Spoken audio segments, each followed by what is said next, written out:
බව.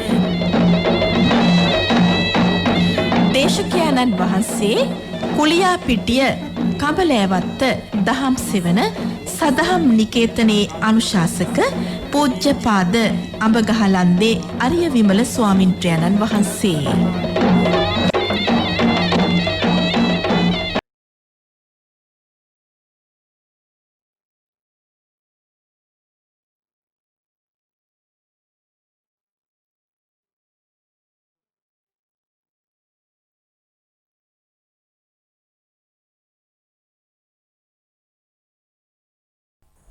समन्त चक्रवालेषु अत्रा गच्छन्तु देवता सद्धम्मं मुनिराजस्य सुनन्तु सग्गमुखदं ධම්මස්සවන කාලෝ අයං බදන්තා ධම්මස්සවන කාලෝ අයං බදන්තා ධම්මස්සවන කාලෝ අයං බදන්තා.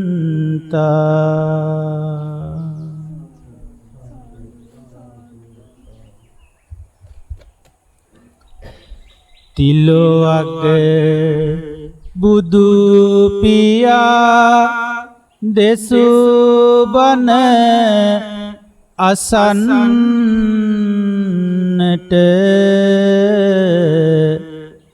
අවසර තියෙනවා දෙවිඳුනි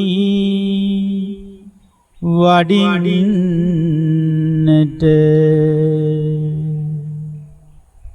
කාලය එළඹ ඇත බුදුබණ කියන්නට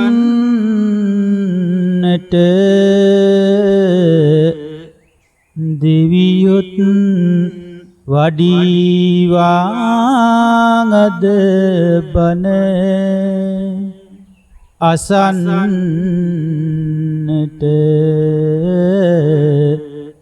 දෙවියොත් වඩිවාංගද බණ අසන්නට. බුදු සරණ වේවා සදහම් සරණ වේවා සංඝ සරණ වේවා මිතුම් සරණින් ජයම වේවා.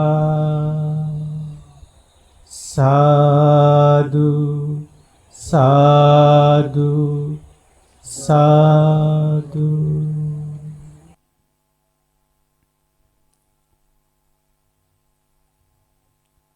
සද්ධාවන්ත වාසනාවන්ත ගුණගරුක පින්වතුනි, අපි පසුගිය 15ක පොහෝ දවසේ අප සාකච්ඡාවට ගත් ඒ ධර්ම දේශනාවට මාතෘකාව ඔස්සේම යමින් මේ පොහෝ දවසේදීත් උදෑසන සීලයේ පිහිටා තම දිවි මඟ ධර්මානුකූලව ගෙවන්නට කටයුතු කරන ඒ සඳහා උත්සාහවත් වෙන පින්වත් ඔබ සමග අදත් මෙම ධර්ම දේශනාව දිගහරන්නට බලාපොරොත්තු වෙන්නේ පසුගිය පොහෝ දින සාකච්ඡා කරන ලද ඒ සූත්‍ර දේශනාවේම දිගුවක් හැටියටයි. මම හිතන්නේ පින්වතුනි ඔබ මේ වන විට එම දේශනාව කීප වතාවක් නරඹලා ශ්‍රවණය කරලා එහි සඳහන් වුණ වැදගත්ම කාරණා පිළිබඳව ඔබේ තියුණු වූ අවධානය යොමු කරලා එහි ඉතිරිය පිළිබඳව ඉදිරි සාකච්ඡාව පිළිබඳව පුලපුලා විමසිල්ලෙන් බලාන සිටිනවා එම පැහැදිලි කිරීම සිදු කරගන්නට. ඒ නිසා මා පසුගිය වැඩසටහන් දෙකක් නැත්තම් ධර්මදේශනා දෙකක් තුල පොහොය දවස පුරාවට කතා බස් කළ කරුණු යලිත් සියල්ලම සාකච්ඡා කරන්නට අවශ්‍යතාවයක් නැති බව සිතනවා.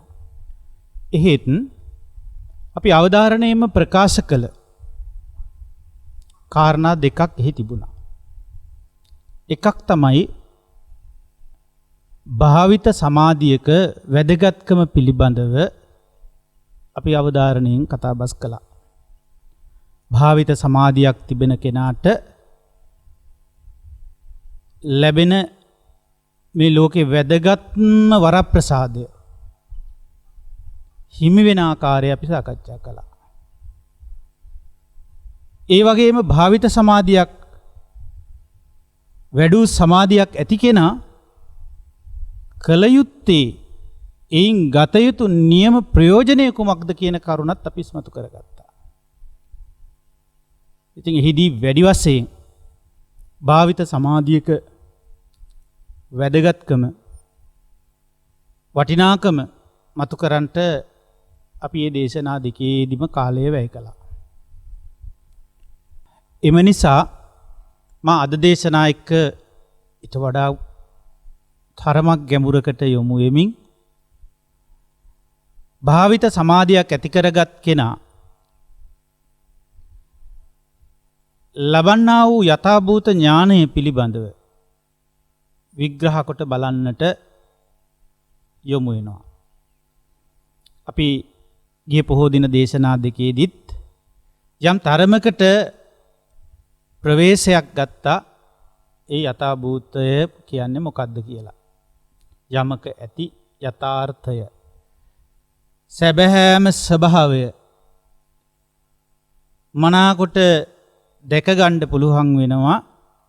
යථාභූතයක් දැනගන්න, තේරුම් ගන්න, අවබෝධ කර ගන්න ලැබෙනවා භාවිත සමාධියක් ඇති කෙනාට. එහිදී අපි ප්‍රශ්නයක් නැගුවා කවර ආකාරයේ යථාභූතයක්ද දැනගන්නේ? ඒ තමයි රූපේ යථාර්ථය දැනගන්නවා කියවා. වේදනාවේ යථාර්ථය දැනගන්නවා කියවා. ඒ වගේම සංඥාවේ යථාභූතය යථාර්ථය දැනගන්නවා කියවා. සංස්කාරයන්ගේ යථාභූතය දැනගන්නවා කියවා. විඥානයේ යථාභූතය දැනගන්නවා. එතකොට අද අපිට විග්‍රහ කරලා කතා බස් කරන්න තියෙන්නේ ඒ යථාභූත ඥානය මොකක්ද කියලයි. බුදුරජාණන් වහන්සේ සමාධි භාවනා සූත්‍රය දීර්ඝ වශයෙන් පැහැදිලි කරනවා මේ විදිහට. මොකද්ද මේ රූපයේ යථාර්ථය? ඒ තමයි රූපස්ස සමුදයංච අත්ංගමංච. රූප සමුදයයි රූපයේ අස්තංගමයයි කියලා. ඒ කියන්නේ පින්වතුනේ මේ රූපයේ සකස් වීම, රූපයේ හට ගැනීම කියන කරුණට තමයි කියන්නේ රූප සමුදය කියලා. ඊගාවට මේ රූපය නිරුද්ධ වෙන්නේ කොහොමද කියන කරුණට කියන්නේ රූපයේ අස්තංගමය. රූපේ නිරුද්ධ වීමට තමයි කියන්නේ අස්තංගමය. රූපයක් නැති වෙලා යනවට නෙවෙයි මේ කියන්නේ. ඇතිවිච්ච හැම දෙයක්ම නැති වෙනවා. ඒක වෙනම දෙයක්. නමුත් රූපයක් නිරුද්ධ වෙනවා කියන කරුණ ඊට වඩා ගැඹුරුයි. එතකොට වේදනාවේ හට ගැනීම මොකද්ද? ඒ කියන්නේ සමුදය. වේදනාවේ සකස් වීම.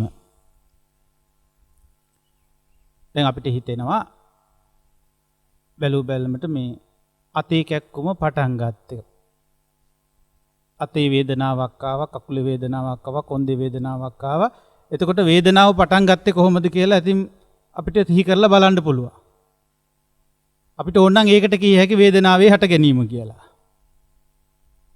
ඊට පස්සේ ටිකක් වෙලා යනකොට වේදනාව නැතර වෙලා ගියා, නැති වෙලා ගියා. ඒකට සමහර අය කියන්න පුරුදු වෙලා තියෙනවා වේදනාවේ නිරෝධය වුණා. ඇති වුණා, නිරුද්ධ වුණා. ඔය වගේ දෙයක් කියලා දෙන්න මම නම් හිතන්නේ බුදුවරයෙක් ලෝකේ පාරමිතා ධර්ම පුරාගෙන පහළ වෙන්න ඕන කියලා. පොඩි ළමයෙකුටත් තේරුම් ගන්න පුළුවන් දෙයක් වෙයි ඒක. ඇයි ඒ ළමයා වැටුණා? දැන් අතේ කැක්කුමයි කොයි වෙලාවෙ ඉඳන්ද පුතේ අතේ කැක්කුම එන්නේ කියලා ඇහුවොත්, අතේ වේදනාව කොයි වෙලාවෙ ඉඳලාද කියලා ඇහුවොත් වැටුණු වෙලාවෙ ඉඳලා. දවස් කීපයක් යනකොට ඕන් දැන් තමයි වේදනාව අඩු වුණේ කියලා එයාට තේරුම් ගන්න පුළුවන්. වේදනාව නැති වුණේ කියලා. තුවාලේ හොඳ වුණාම වේදනාව නැති වෙනවා. එතකොට ඒ ඇතිවීමකුයි ඒ නැතිවීමකුයි කියන්නේ බුදු කෙනෙක් ලෝකෙට පහළ වෙන්න ඕනේ නැහැ. ඊට වඩා ගාම්භීර වූ හට ගැනීමක් ගැනයි මේ කතා කරන්නේ. ඊට වඩා අතිශයින්ම ගාම්භීර වූ නිරෝධයක් ගැනයි මේ කතා බස් කරන්නේ. ඒ තුළ වේදනාවේ සමුදය, වේදනාවේ අස්තංගමය අවබෝධ කරන්නට භාවිත චිත්තයක් නැත්තම් අපි කිව්වේ භාවිත සමාධියක්. සමාධින් භික්කවේ භාවේත කිව්වා. එහෙම භාවිත සමාධියක් ඇති කෙනා තමයි යථාර්ථය අවබෝධ කරන්න කියලා කිව්වේ. ඒ යථාර්ථය තමයි මෙහෙම විස්තර කරන්නේ. කවර යථාර්ථයක් දෙයක් කියලා විස්තරය කියනවා.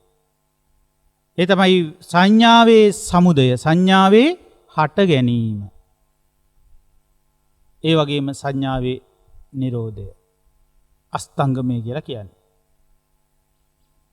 ඒක සමහර අය පාවිච්චි කරනවා අස්තයට යනවා. ගෙවීමකට යනවා. නිරුද්ධ වීමකට යනවා. එතකොට ඒ නිසා ඒක ගාම්භීර විදිහට තේරුම් ගන්න බෑ අභාවිත සමාධියකට, භාවිත නොකර සමාධියකට. ඒ වගේම සංස්කාරයන්ගේ සමුදය අස්තංගමය. ඒකත් තේරුම් ගන්න මොකක්ද ඕනේ? භාවිත සමාධියක්. ඒ වගේම විඥානයේ සමුදය අස්තංගමය. මේවා තේරුම් ගන්න භාවිත සමාධියක් අතිශයින්ම වැදගත් බව අපි ගියවර දේශනාවල අවධාරණය කළා. අද අපි මෙහිදී සාකච්ඡා කරන්න යන්නේ ඒ සමාධියේ තව තවත් වැදගත්කම් ප්‍රකාශ කර කාලය ගත කරනවට වඩා මම කෙලින්ම යොමු වෙනවද කුමක් සඳහාද? මොකද්ද මේ රූප සමුදය කියලා කියන්නේ? අපි ඉස්සල්ලා දේශනාවේ තියෙන විදිහට දැන හැඳින ගැනීමක් කරන්න ඕන. අපි දන්නවා දේශනා ඉගෙන ගන්නකොට කොහොමද ඉගෙන ගන්න තියෙන ක්‍රමය අවබෝධ කරන කලා යන්නේ කොහොමද අපි මේ දේශනාවත් එක්කලා. දේශනා අහලා ධර්ම දේශනා ශ්‍රවණය කරලා කොහොමද අපි අවබෝධය කරා යන්නේ? ඒකත් අපිට හිතන විදිහට යන්න බෑ. බුදුරජාණන් වහන්සේ දේශනා කළ ක්‍රමයක් තියෙනවා මේ දේශනා හරහා අවබෝධයට යන විදිහ. ඒ ක්‍රමය තේරුම් ගන්න ඕනේ. එතකොට අපි අද දවසේ නම් මේ දේශනාව එක්ක සාකච්ඡාවට යොමු වෙනවා රූපයේ සමුදය විග්‍රහ කර ගැනීම පිණිස. වේදනාවේ සමුදය විග්‍රහ කර ගැනීම පිණිස. එතකොට බුද්ධ දේශනාවක් තුළ යමක් අවබෝධ කරන ක්‍රමයක් තියෙනවා. බුදුරජාණන් වහන්සේ පෙන්නනවා බුද්ධ දේශනාවක් ඇසුරු කරගෙන කොහොමද අවබෝධයකට ගමන් කරන්න කියලා. බලන්න ඔබට මතක් වෙනවද කියලා ඒ ක්‍රමය? මම හිතනවා ගොඩක් අයට මතක් වෙන්නේ නැහැ. මොකද අපිට ආවේනික ක්‍රම වලින් අපි අවබෝධ කරගන්න දැන් සෑහෙන දුර ගිහින් තියෙන්නේ. එකිනෙක කෙනා අහගත්තු දැනගත්තු පුරුදු කරගත්තු ක්‍රමත් එක්ක තමයි මේ අවබෝධය කරා යන්නේ. බුදුරජාණන් වහන්සේ මේ සූත්‍ර දේශනා අවබෝධයක් කරා රැගෙන යන ආකාරය විස්තර කරනවා. ඒ කොහොමද? සුත ශ්‍රවණය කරන්න ඕනේ ඉස්සරලා. හොඳට අහගන්න ඕනේ. එතකොට යහගන්න ඕනේ කොයි විදිහටද? සූත්‍ර දේශනාවේ තියෙන විදිහට. බුදුහාමුදුරුවෝ දේශනා කරපු විදිහට අහගන්න ඕනේ. අහගන්නකොටම වැඩ වරද්දාගත්තොත් බුද්ධ දේශනාව විකෘති එකක්. බුද්ධ දේශනාව වැරදිලා අහවල් අය තමයි දන්නේ කියලා එක එක්කෙනාගේ දන්න දේවල් අහගෙන බුද්ධ දේශනාව පැත්තකට දැම්මොත් මූල පළවෙනි පියවර වරද්දගෙන. ඒකට සුතා වැරදි දෙයක් සුත්‍රවණී කරන්න. ඊට පස්සේ ධාරණය වෙන්නේ ඒ අහපු දේ. දත. ඊට පස්සේ වචනයෙන් පුරුදු කරගන්නේ ඒ දරාගත්තු දේ. ඊට පස්සේ නුවණින් මෙනෙහි කරන්න උත්සාහ කරන්නේ ඒ වැරදි දේ. ඊට පස්සේ දෘෂ්ටිය ඍජු වෙන එක නෙවෙයි වෙන්නේ, දෘෂ්ටිගත වෙනවා. දෘෂ්ටිගත වුණා වෙනවා කියලා කියන්නේ එහිම හිත බැස ගැනීමක් සිද්ධ වෙනවා. දෘෂ්ටිගත වෙනවා කියලා කියන්නේ ඒක තමයි ඇත්ත කියලා පිළි අරගෙන අනිත් ඔක්කොම බොරු කියන තැනට යනවා. ඊට පස්සේ ඒක අවබෝධය වගේ පේන්න ගන්නවා. නමුත් ඒක අවබෝධය නෙවෙයි. මොකද මේ ලෝකේ සත්‍ය විතරයි අවබෝධ කරන්න පුළුවන්. බොරුව අවබෝධ කරන්න පුළුවන් එකක් නෙවෙයි.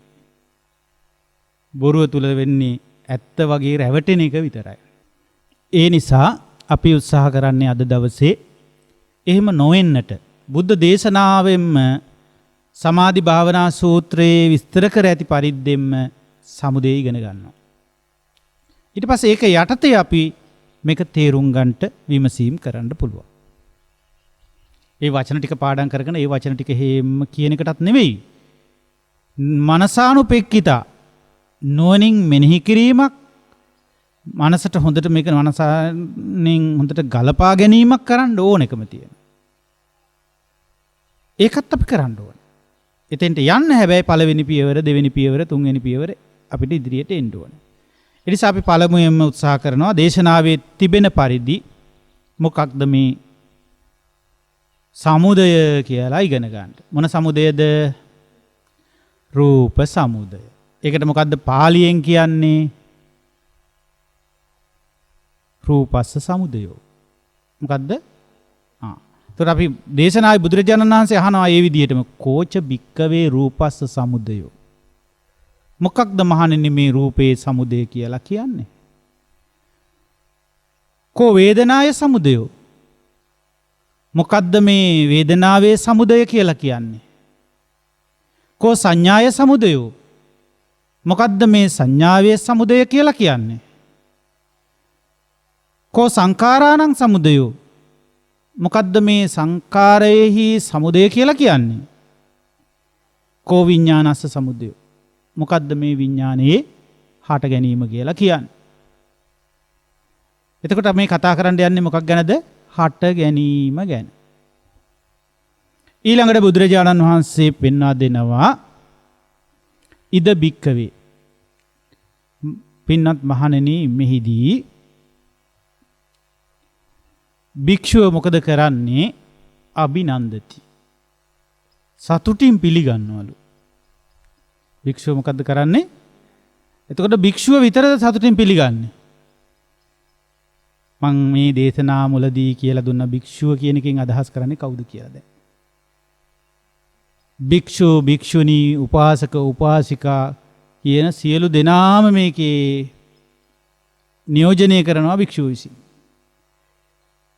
පැහැදිලිද? ඔව්. ඒ භික්ෂුව මොකද කරනවා කියන්නේ? අභිනන්දති. අභිනන්දති කියලා කියන්නේ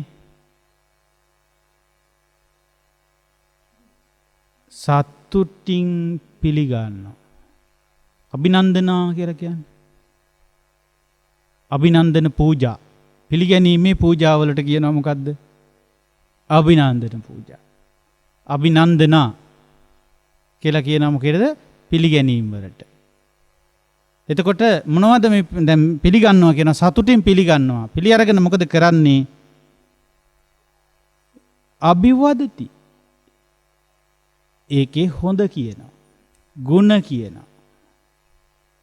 ඒකේ ලස්සන කියනවා. ඒකේ හැඩ වැඩ කියනවා. වටිනාකම කියනවා. අගය කරනවා ඒකනේ. සතුටින් පිළිගත්තාම මේක හරි වටිනවා අපිට. හරි අගෙයි. හරි වටිනාකමක් දැනෙනවා. ආන් ඒ වටිනාකම ගුණය කතාබස් කරනවා, හිතනවා, ඔය සේරම කරනවා යා. ආන් ඒ ගුණ කියන එකට තමයි කියන්නේ මොකද්ද?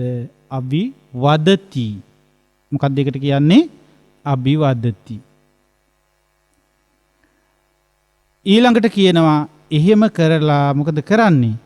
අජ්ජෝසාය තිට්ඨති. අජ්ජෝසාය කියලා කියන්නේ බැසගෙන පිහිටනවා. තිට්ඨති කියන්නේ පිහිටනවා. වැඩේට බැසගෙන පිහිටනවා. එතකොට හිත බැස ගන්නවා කියලා කියනවා මේකට. දැන් කරුණ තුන මතකයිද? ඊටාම හොඳට මේක අහගන්න ඕනේ ඉස්සරලා නේ. ඇයි සුතානිස් පළවෙනි එක? ඊට පස්සේ කොහොමද දරාගන්නේ? මුකීක හරි සමුදය කියන කතා කරන්න ගියොත් හිතට එන්න ඕනේ මොකද්ද? අභිනන්දති, අභිවදති, අජ්ජෝසාය තිට්ඨති. සිංහලෙන් කිව්වොත් තේරෙන්න කතා කළොත් සතුටින් පිළිගන්නවාද, ගුණ කියනවාද, හිත එතකොට එහිම බැස ගන්නවා. ඉතින් මොකේද අපි මේ දැන් සතුටින් පිළිගැනීම කරන්නේ? බුදුරජාණන් වහන්සේ අහනවා මේ විදිහටම බලන්න හරි සරලව අපිට පෙන්නනවා.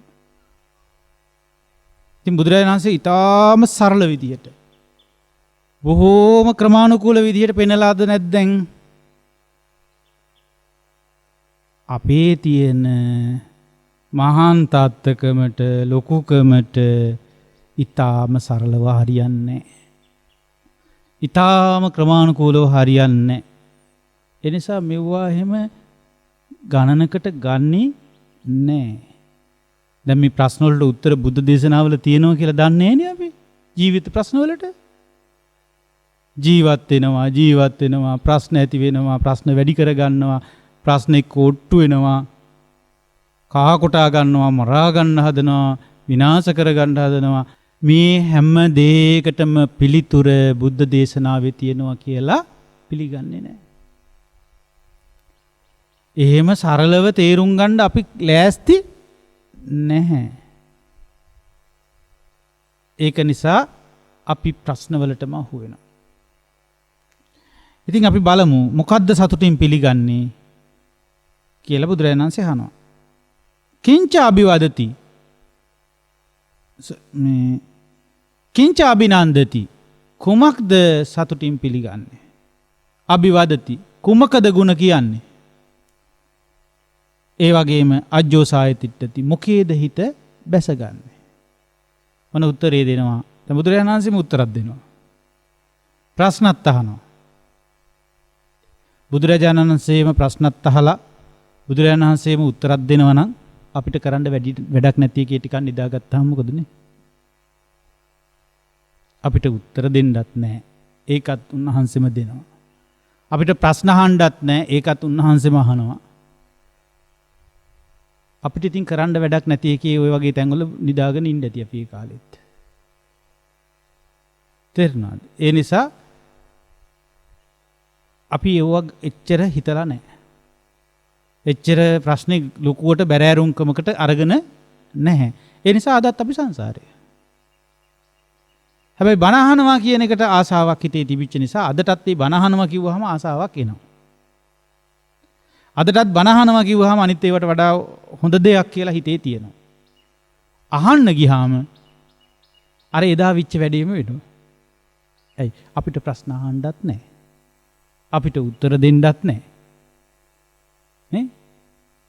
එතකොට ඔය නිකන් අහගෙන ඉන්නවා වගේ එකක් වෙනවා. පොයේ දවස්වලට ගොඩක් වැඩි වෙනවා ඒක. ඇයි උදේට ගෙදර වගේ නෙමෙයිනේ වැඩ ගොඩාක් නැතර වෙච්ච දවසක් නේ එදාට. ඒ වගේම එදාට හුඟක් වෙලාට අපි හදලා දානේ ගන්නව නෙමෙයිනේ දාන ටික හම්බෙනවනේ. හම්බෙන්නේ වෙනද වගේ නෙමෙයි ගොඩක් වෙලාවට කිරිබත් ඇට කැවුම්. ඕවනේ උදේ දාන වලට ගොඩක් හම්බෙන්නේ. ඉතින් ඒවා ගත්තාම සාමාන්‍ය මොකද වෙන්නේ? සාමාන්‍ය වෙන දේ තමයි මේ වේගන යන්නේ දැන්. වණ ටික අහගෙන යනකොට තෝන්තු මාන්තු වෙලා නිකන් නින්දට යනවා. ඔය අවබෝධ වෙන්න ලැහැස්ති වෙනව නෙවෙයි. ඒ නිසා ඔබ බණ අහනකොට හොඳට කන් යොමාගෙන බණ අහන්න ඕනේ. බුදුරජාණන් වහන්සේ දේශනා කරනවා. සාදුකම් මනසිකරෝත. හොඳට මේක මනස යොමු කරන්න කියනවා. එහෙම දේශනාව කරන්නේ මේ. එතකොට රූපං අභිනන්දති. මොකද්ද සතුටින් පිළිගන්නේ? රූපය සතුටින් පිළිගන්නවා. ඒ වගේම රූපේ ගුණ කියනවා. මොකද්ද කරන්නේ? රූපේ ගුණ කියනවා. ඒ වගේම එතකොට රූපේ හිත බැස්ස ගන්නවා. දැන් අපි එහෙම වැඩ කරන්නේ නැද්ද?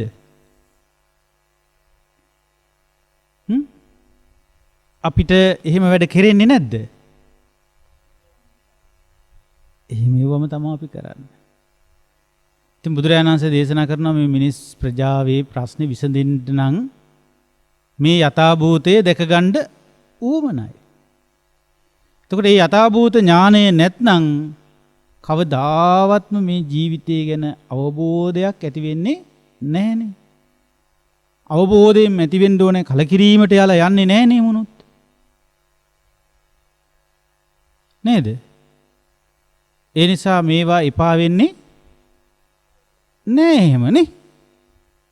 නෑ අපිට එපා වෙනවනේ හැමදෙරනේ වුණාට. ඔය දැන් බණ අහන අය හොඳට හිතලා බලන්න. ඔබට එපා වෙලා නැද්ද ඉන්නේ? කියන්නේ නම් ඔය කතා කරද්දි මට නම් දැන් එපා වෙලා හැමදෙරනේ තියෙන්නේ මේවා මට පුදුම තරහක් එන්නේ මේවා කළාට එපා වෙලා තියෙන්නේ. මේ මිනිස්සු එක්කත් බෑ. මේ කට්ටිය එක කරන්නත් බෑ. මේ ගෙවල් වල කට්ටියම එක්ක මට එපා වෙලා තියෙන්නේ. මම කොහේ හරි යන්න හිතිලා තියෙන්නේ. එපා වෙලා තියෙන්නේ. කොච්චර කෙරුවත් නෑ හොඳා.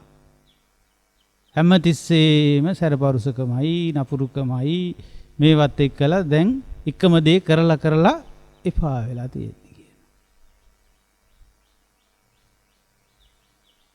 ඒක කවද වෙනකන්ද ඔය එපා වෙන්නේ? ඒ පාවීම බොරුවක්. ඒ කලකිරීම බොරුවක්. යථාභූත ඥානය නැත්නම් ඒ යථාභූත ඥානය නැතුව මොනවා හරි එපා වෙනවා නම් ඒකේ ගැටලුවක් තියෙනවා. ඒ එපා වීම නියම එපා වීමක් නෙමෙයි. යථාභූත ඥානයත් එක්ක ඇති වෙන එපා වීම කලකිරීමෙන් ඇති වෙන එපා වීම රණ්ඩුවක් අල්ලන එකක් නෙවෙයි. පැහැදිලිද? දැන් හොඳට සරුසාර විදිහට විටක් කෑවා කියන්නකෝ. විට කාලා පොඩි වෙලාවකින් ඒ ගෙනාපු බුලත් වල ප්‍රශ්නයක් නිසා හරි පුවක් වල ප්‍රශ්නයක් නිසා හරි බත් කණ්ඩත් බැරිව කටහම ගියා කියන්නකෝ. විට පෙට්ටිය අල්ල වීසි කරනවා. මේක මොකක් හරි තියනවා කියලා වටික ඔක්කොම පැත්තකට දානවා කන්නේ නැහැ විට කියලා. කොච්චර දවසක් ඉඳීද? අර කටේ තුවාලේ තියෙනකම් ආයෙ බත් ටික කන්න පුළුවන් වෙනකොට කටපදම් වෙලා එනකොට මොකද වෙන්නේ? ආයෙත් බුලත් පෙට්ටිය ළඟට ඇවිල්ලා. ඒ වගේ අපිට ඔය එක එක පොඩි සීරීම් තුවාලා නම් මනම් ඇති වෙනවා වගේ ජීවිතෙද්දිත් එක එක දේවල් වෙනවා. කීරි ගැහෙන වෙලාවල් එනවා. ගොඩක්ම හිත. එතකොට ඔක්කොම එපා වගේ හිතෙනවා. ඒ වුණාට ටිකක් වෙන් වෙලා හිටියාම ඕනෙකම ඇති වෙනවා. ඕන් ඔය විදිහට දරුවෝ එපා වෙනවා අපිට. ඔන්න ඔය විදිහට ස්වාමියා බිරිඳ එපා වෙනවා. ඔය විදිහට සමහර වෙලාවට ඇසුරු කරන අය එපා වෙනවා. නේ ආයෙත් ඕන වෙනවා. දැන් අසනීපයක් කියලා දවස් 4ක් 5ක් දවස් 15ක් 10ක් ඇඳක දිගෑරලා ඇඳෙන් බහින්න දෙන තු නිදාන ඉන්න කිව්වොත් එහෙම ඇඳේ ඉන්න එක එපා වෙනවනේ. නිදාන ඉන්න එක එපා වෙනවනේ. නිදා ගන්න ගිහිල්ලා වහින්න එපා ඇඳෙන් කියලා කිව්වොත් එහෙම තරහ යනවනේ. ඒ වුණාට කාට හරි කියනවා බුදියන්න එපා නැගිටලා ඉන්න හැරලා ඉන්න ඇඳ බුදිය ගන්න යන්නම එපා ඉරියව්වටවත් යන්න එපා ඊටගෙන ඉඳගෙන ඉන්න කියලා කිව්වොත් එහෙම දවස් දෙකක් ඉඳගෙන ඉන්නීද?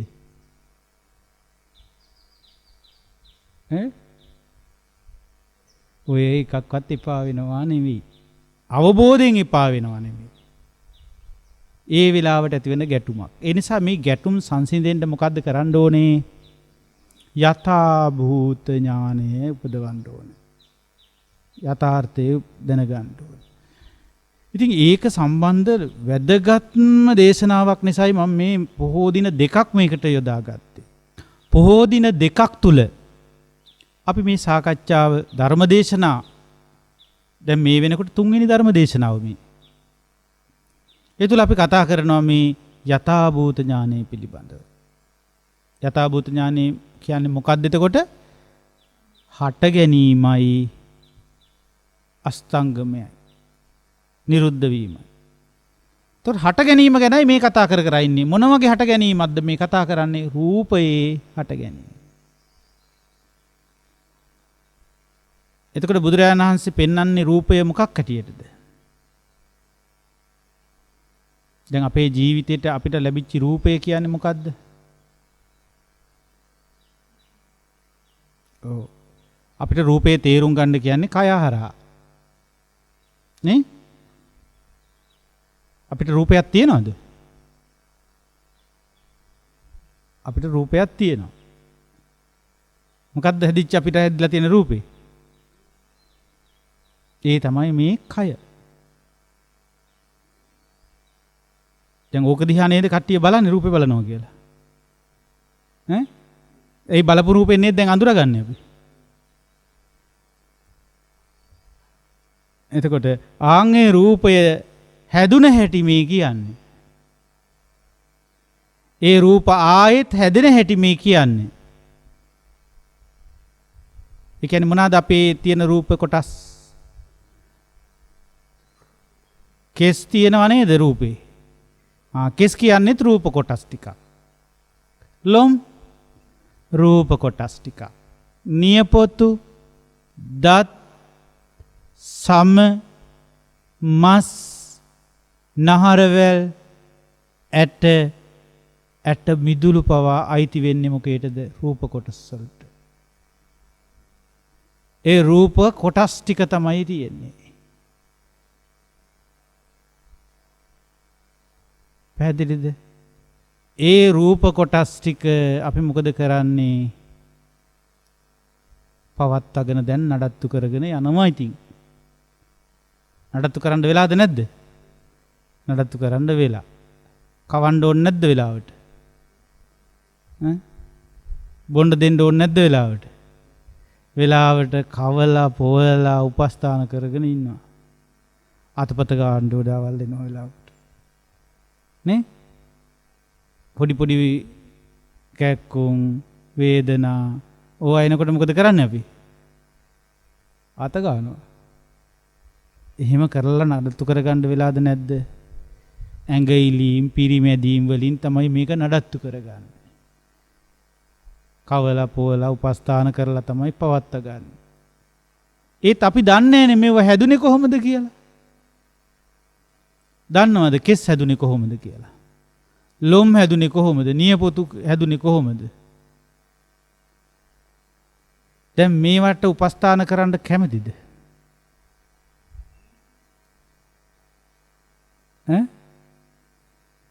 මේවාට කවාගෙන පොවාගෙන නඩත්තු කරගෙන යන්න කැමතිද? කැමති. අය අකමැති කියන්නේ.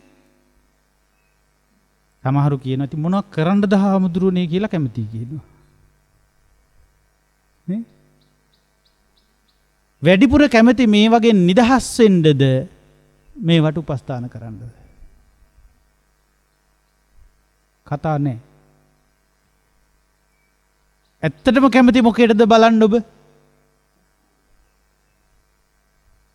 මේවා පවත්වාගෙන යන්න. එතකොට ආන් ඒ පවත්වාගෙන යන්න උනේ අපිට මේවා හැදිච්ච නිසා නේද? එහෙනම් ඊළඟ ජීවිතේ ආයෙත් මේවා හැදුනොත්, කෙස් හැදුනොත්, ලොම් හැදුනොත්, නියපොතු හැදුනොත්, දත් හැදුනොත්, ඒ ජීවිතෙත් ආයෙ දත් පණුවකයි.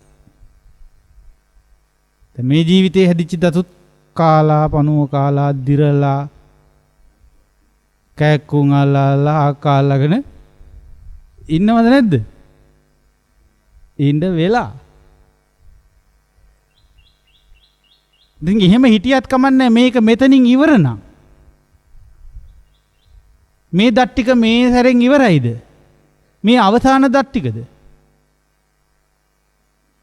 ඒ හින්දා මේ දත් ටික ඉක්මනට ඉවර වෙන්න මේක එකට තියලා තද කරලා හයියෙන් දත් මිටි කෑවහමත් ඉවර වෙයිද? මේ දත් ගෙවුනට වැඩක් නැහැ නේ එහෙනම්. මේ දත් දිරුවට වැඩක් නැහැ. ඇයි? ආයේ දත් හදනවා නම්. නේ? මේ කේස් පැහුනට වැඩක් නැහැ. ඇයි? ආයේ කේස් හදනවා.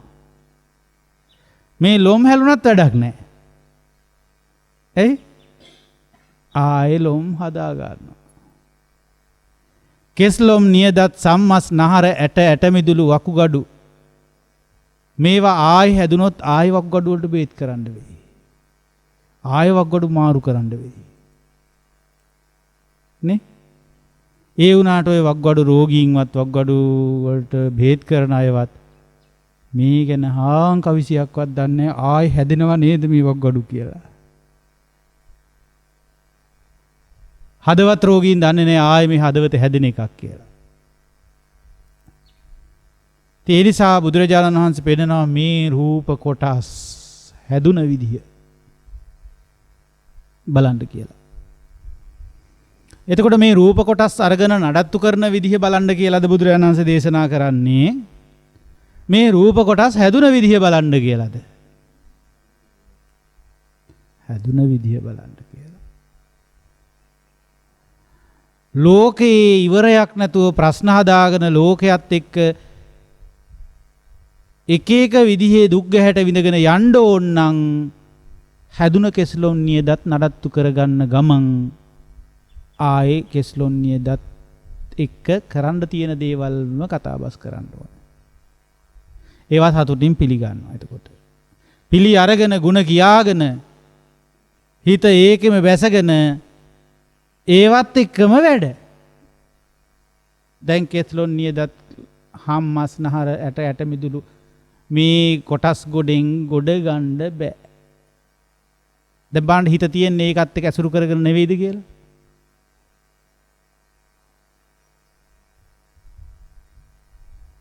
හිත මේකෙන් වෙන් වෙන්නේ කොයි වෙලාවේද?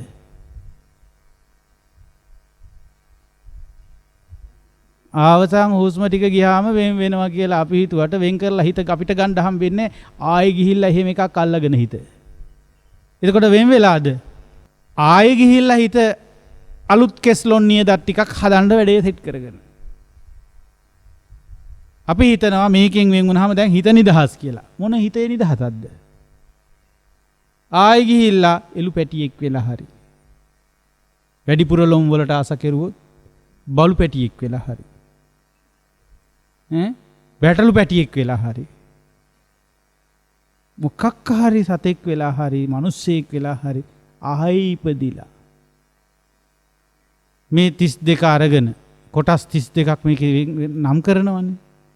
ඒක අල්ලගෙන ඒකම එක්ක ජීවත් වෙලානේ. මෙහෙම ආයෙ මේ රූප කොටස් හැදෙන්නේ කුමක් නිසාද කියලා බුදුරජාණන් වහන්සේ පෙන්නනවා. මොකක් නිසාද? මේ රූපේ ಗುಣ කියනවා. දැන් බලන්න විලාසිතා කරගන්නේ මේ කොටස් හොඳයි.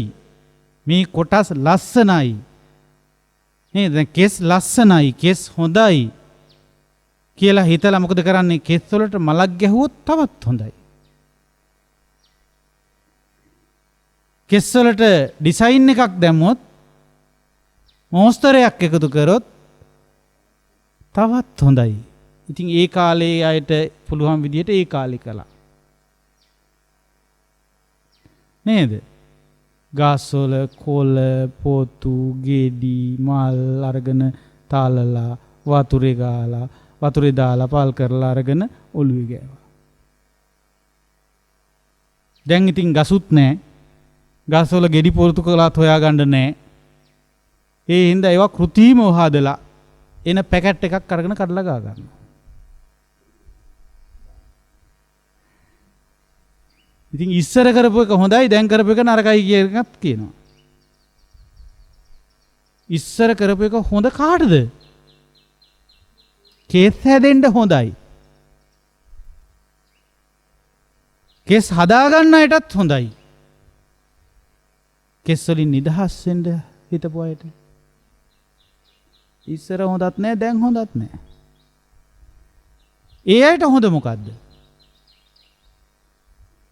කෙස් වලට සාතු සප්පායම් කරන ඒ වගේ ಗುಣ කියන එක නෙවෙයි, කෙස් වල ಗುಣ කියන එකත් නවත්තන්න වෙනවා කියලා. ඒක අපි කතා කරමු. දැන් මේ කෙස් ආයෙ හදන්න ඕන නම් අපි කරන්න ඕනේ මොකද්ද? කෙස් වල ගුණයම හිතනවා. කෙස් වල තියෙන ಗುಣ මොනවද? සමහර අයට දිග එක හොඳයි. දිග කෙස් හොඳයි. සමහර අයට දිග කෙස් වලට වඩා කෙටි කෙස් හොඳයි. ඒ නිසා සමහර කාන්තාවෝ පවා කොණ්ඩ කපනවා. සමහර අයට දිග කෙස් හොඳ නිසා සමහර පිරිමි පවා කෙස් දිග කරලා කොණ්ඩ බඳිනවා. ඕකේ ඉස්සරම කරපු එක තමයි පිරිමි කොණ්ඩා වවනවා. කොණ්ඩා බඳිනවා. පුරාණේ ගොඩාක් අය හිටියේ කොණ්ඩා බඳින පිරිමි. ඊට පස්සේ ඒ පරපුරේ ඉඳලා ටික ටික අලුතෙන් ආපු ළමයි මොකද කරේ? ඒ අයගෙන් බැනුම් අහහක් කොණ්ඩා ටික ටික කපන්න ගත්තා. තේරුණාද? ඊට පස්සේ එහෙම කපලා යුගයක් හැටියට පරිවර්තනයක් අරගෙන ඇවිල්ලා දැන් පිරිමි කියන අයට සම්මතයක් කියලා දෙනවා කෙස් කොටට කපා සිටින්න ඕනේ කියලා. දැන් ආයෙ කොණ්ඩ වවන ළමයි දැක්කහම ආයෙ බයිනවා.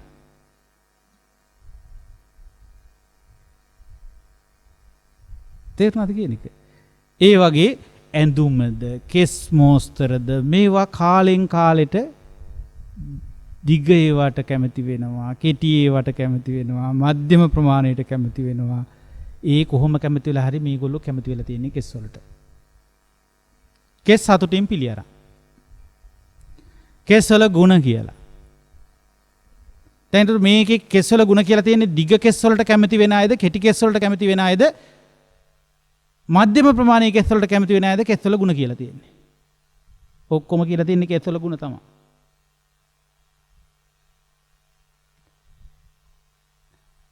කෙස් වලින් නිදහස් වෙනවා නම් හොඳයි කියන තැනට කතා කරලා නැහැ. තේරුණාද කියන්නේ? ඒ නිසා කෙස් නැතුව අමාරුයි. ඔය පොඩි තරුණ ළමෙක් අල්ලගෙන කොණ්ඩේ බූ ගන්නකො. එයා හරි අකමැති ඒකට. සමහර අය කොණ්ඩෙන් කරදර නිසා කෙස් බානවා. එතකොට කෙස් එක ගැටිලා. මේක යථාභූත ඥානය කියන්නේ ගැටෙන එකකුත් නෙවෙයි. ඇලෙන එකකුත් නෙවෙයි. ඇලීම් ගැටීම් නැති වෙන එකක් යථාභූත ඥානය කියන්නේ. ඒ නිසා කෙස් කියන්නේ මොකක්ද කියලා බලන්න ඕනේ. ඒ කෙස් කියන දේ අපි පරිහරණය කරන විදිහ අනුව සතුටින් බාරගත්තොත් මේ කෙස් කියලා. ಗುಣ කිව්වොත් හිත බැස ගන්නවමද නැද්ද ඒකේ? බැස ගන්න. එතකොට කෙස් වල හිත බැස ගත්තොත් මොකද වෙන්නේ කියලාත් බුදුරජාණන් වහන්සේ දේශනා කරනවා. රූපය අභිනන්දනය කරනොත් අභිවදනය කළොත් හිතෙහි බැස ගන්නවා. මොකක්ද ඒකට කිව්වේ? අජ්ජෝසාය තිට්ඨති. තස්ස රූපං අභිනන්දතෝ. ඒ විදිහට රූපය සතුටින් පිළිගන්නකොට අභිවදතෝ රූපයේ ගුණ කියනකොට අජ්ජෝසාය තිට්ඨතෝ හිත ඒකෙම බැස ගන්නකොට මොකද වෙන්නේ? බුදුරජාණන් වහන්සේ දේශනා කරනවා uppajjati නන්දි. මොකද්ද උපදින්නේ? ඈල්ම උපදිනවා. ආශාව උපදිනවා. මොකේ ගැනද? කෙස් ගැන. නැත්නම් රූපේ නම් රූපේ ගැන. ඒ රූපේ ගැන ඈල්ම උපදිනවා. ආශාව උපදිනවා. යා රූපේ නන්දි. ඉතින් ඔය විදිහට යම් රූපයක් ගැන අපි කෙස් කියලා උදාහරණයට ගත්තට කෙස්ම නෙවෙයි වෙන මොකක් හරි ගැන. දැන් සමහර අය කෙස් වලට වඩා උනන්දු වෙනවා නියපොතු ගැන. එතකොට එයාලා හදාරන්නේ වැඩිපුර මොනවා ගැනද? නියපොතු පිළිබඳව. නියපොතු ලස්සනට තියාගන්න විදිය පිළිබඳව හොයනවා බලනවා. ඒ ගැන උනන්දු වෙනවා. නේ? එතකොට එයාලා වැඩිපුර ගන්නේ නියපොතු පාට කරන කියුටස් වර්ග. කේස වර්ධනාලේප ඒ වගේ දේවල් වලට වඩා හොයනවා එයාට අර නියපොතු වල විවිධ පාට ගැන්වීම්, හැඩ ගැන්වීම් පිළිබඳ පාඨමාලා බලනවා, ඒවට කරන්න තියෙන අභ්‍යාස මොනවද බලනවා, විවිධ දේවල් හොයනවා බලනවා. එතකොට ඊට අදාළ සැලුන් වලට යනවා. දැන් සැලුන් වර්ග තියෙනවා වෙන වෙනම. කෙස් වලට සැලුන් වෙනම තියෙනවා. රූපලාවන්‍ය කියලා රූපේ අනිකුත් කොටස් වලට සම ඔය මූණ ඒවට අදාළ බියුටි සැලුන් වෙනම තියෙනවා. නේ? ස්ටයිල් වර්ග වෙනස්නේ. हेयर स्टाइल වෙනම තියෙනවා. බියුටි සැලුන් වෙනම තියෙනවා. ඒ වගේත් එක එක කොටස් තියෙනවා. නේ? අපි ගත්තොත් දැන් නියපොතු වලට ගත්තාම ඇඟිලි වල අත්වල තියෙන නියපොතු වලට වෙනම ඒවා තියෙන්නේ. කකුල් වල නියපොතු වලට වෙනම ඒවා තියෙන්නේ. මේවා වෙනම කෝස් තියෙනවා. මේවා ඔක්කොම කරගෙන යන්නේ මොකක් නිසාද මේ? කිස් ලොම් වගේම දාත් නියපොතුත් සතුටින් පිළිගන්න නිසා. සමහර අය මේ දත් වැටෙනකොට මේ දත් වලට දාන රත්තරන් දාත්. ලක්ෂ ගණන් වියදම් කරලා රත්තරන් දත් දාගෙන ඉන්නවා. එහෙම කරන අය නැද්ද? ඉන්නවා. ඒ සම්බන්ධව එතකොට දන්ත සායන හරහා මදි වුණාම තව ඒකට අදාළ විලාසිතා පැත්තක් තියෙනවා වෙනවා. ඒ තාක්ෂණය ගැන දන්න, ඒ ගැන වැඩිපුර අධ්‍යයනය කරපු කට්ටිය ඉන්නවනේ. ඒගොල්ලොත් එක්ක උපදෙස් හොයාගෙන ඒවා කොහොමද කරන්න කියලා. ලොකු මිල මුදල් වලට ඒක කරන්න පුළුවන්කම තියෙනවා. එහෙම තාක්ෂණයක් නැතුව නෙවෙයි. ඉතින් අනිත් අයගේ මොකද වෙන්නේ? සමහරව ඉතින් ඒ සමහරුන්ට දත් ඕන වෙන්නේ මොකටද? ප්‍රයෝජනෙට. ප්‍රයෝජනෙට දත් ඕන. මොකටද? පුවක් කෑල්ල හපන්න. ඇයි පුවක් කෑල්ලට ඉන්න බැරිද? දැන් පුවක් කෑල්ල දතට නැති වුණොත් දතටද ඉන්න බැරි පුවක් කෑල්ලටද?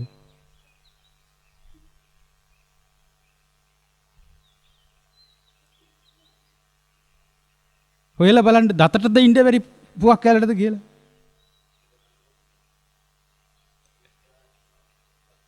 ඒක තමයි මේ දත් ටික සතුටින් පිළි අරගෙනනේ මට දත් තියෙනවා හපන්න මොන හරි ඕනේ කියලා. දැන් බඩ පිරින්න හපනවා නෙවෙයි. දැන් ওই මීයෝ ගොඩක් ಜಾති හපන්නේ.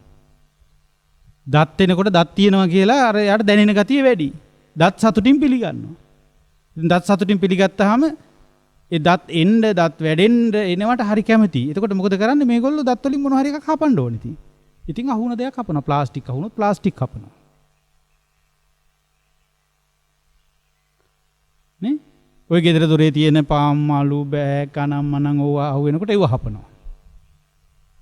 ඉතින් රැලිය වැටෙනකන් කට කට කට ගාලා සද්දි. ඕන් ඔය වගේ හැපිල්ලක් තමයි අපි ඔය බුලත් පිට හපනවා කියලා කරන්නේ.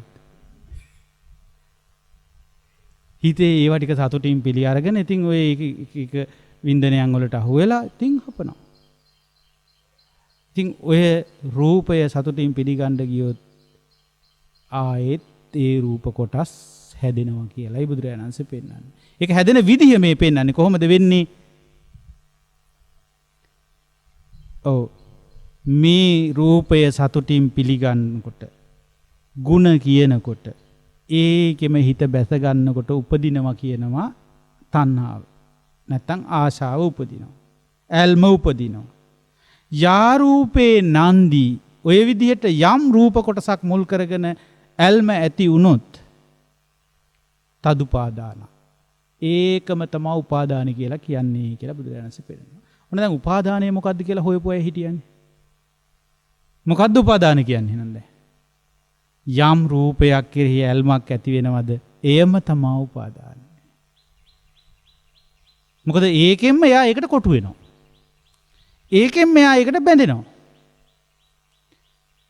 ඇලුනහම මොකද වෙන්නේ? ගැලවෙන්න බැරි බැඳීමක් තියෙනව නේද? ආන්ගේ බැඳීමට තමයි ඒ එකතු වීමට තමයි කියන්නේ උපාදානය කියලා. එහෙම උපාදානය වුණාම මොකද වෙන්නේ? තස්ස උපාදාන පච්චය භව. උපාදාන වුණාට පස්සේ මොකද වෙන්නේ?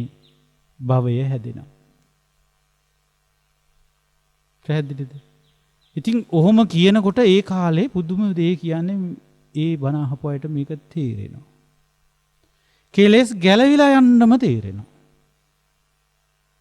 මොන අඩුවක්ද මන්ද අපිට එහෙම එකක් වෙන්නේ නෑනේ. අහනකොට නිකන් තේරෙනවා වගේ දැනෙනවා. ඒවට කෙලෙස් ගැලවෙන්නේ නෑ. පුළුවන් ද මේකට හේතුව හොයාගන්න? ඒ ගැන කලින් කතා කරලා ආපු නිසා අමාරු නැති වෙයි. භාවිත සමාධියක් නෑ හාමුදුරුවනේ අපිට. අපිට තියෙන්නේ පුරුදු විච්ච සමාධි ටිකක් තියෙන අය ඉන්නවා. සමහරුන්ට පුරුදු විච්ච සමාධියක්වත් නෑ. අසමාහිතකමටම පුරුදු වෙලා. බලන්න බුදුරජාණන් වහන්සේගේ දේශනාව මොන තරම් ස්වාකාතද. සමාහිතෝ භික්කවේ භික්ඛු යතා භූතං පජානාති. එහෙනම් ඔන්න රූපය පිළිබඳව භවය හැදෙන තැනට ආවා. භවපච්චය ජාති. මොන ජාතිද? විවිධ රූප ජාති. ඒ රූපෙනේ මුල් කරගෙන භවය හැදුවේ. දැන් ජාති කියන්නේ මොන ජාතිද? යාලි උපදින්නේ මොනවද? රූප. ඒකට රූප ජාති කියන්නේ රූප වර්ග නෙවෙයි. රූප උපදිනවා. දැන් අපි රූප ජාති කිව්වහම අපිට තේරෙන්නේ රූප වර්ග කියලා. නේ? ඔව්. උපදිනවා කියන එක මේකේ අදහස. ජාති කියන එක. කේස් උපදිනවා, ලොම් උපදිනවා, නියපොතු උපදිනවා, දාත් උපදිනවා. අපි කැමති ඉතින්නේ. දැනුත් ඒ වගේ දුක් විඳලා හේ ආයි ඉපදුනහමත් ඒකෙන් දුක් විඳීති. එහෙනම් දුක කෙලවර වෙයිද? නැහැ. දුකක් කෙලවර වෙන්නේ නැහැ ඕකේ. තේරුණාද? ඉවරයක් නැති සංසාර දුක හැදි හැදි යන්නේ කොහොමද කියලා එන. මොකක් නිසාද? සතුටින් පිළිගන්නවා. මොනවද? රූප. සතුටින් පිළිගන්නවා මොනවද? රූප කොටස්. රූප එක එක විදිහට රූප තේරුම් ගන්නවා අපි. ඒ තේරුම් ගැනීම ටිකක් ගැඹුරු කරනවා අපි ඊළඟ දේශනාවේදී. ඔව් ඊළඟ දේශනාවේදී අපි මේක ගැඹුරට කතා කරනවා තවත්. නමුත් මේක දේශනාව මත පිටින් ඉගෙන ගැනීමක් නේ දැන් මේ කරන්නේ. මේ නුවණින් විමසීමම නෙමෙයි. දේශනාව අසස් ශ්‍රවණය කරලා තේරුම් ගන්න එක. ඒ නිසා මේකේ රූප විතරක්ම නෙමෙයි සතුටින් පිළිගන්නේ බුදුරජාණන් වහන්සේ පෙන්නනවා. මොකද්ද?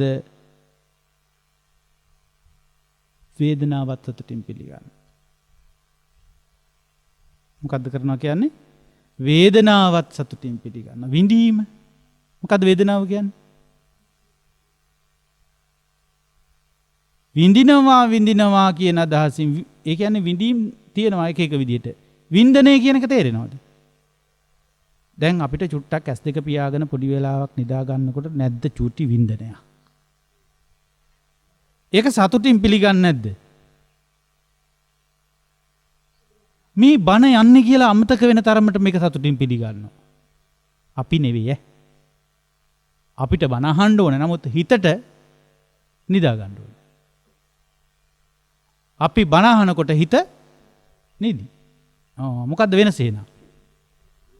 අපිට බණ අහන්න ඕන එකම තිබුණාට හිතට වේදනාව නිදි සුඛයට ඇලිලා සැප වේදනාව පිළි අරගෙන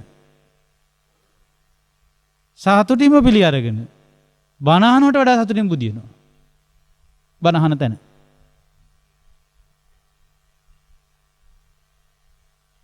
නේ? අපි ಗುಣ කිව්වට බණ අහන එකේ හිත ಗುಣ කියන්නේ නිදියන එකේ. ඒ ගැන ටිකක් ගැඹුරට කතා කරන්න ඕනේ. මේක ඉතින් දේශනාවේ මේ 7-8ක් කරන්න ඕන දේශනාවක් මේක. ධර්ම දේශනා 7-8කින්වත් මේක තේරුම් ගන්න අමාරුයි. ඒක කතා කරොත්. අපි සාකච්ඡා කරමු පොඩ්ඩක්.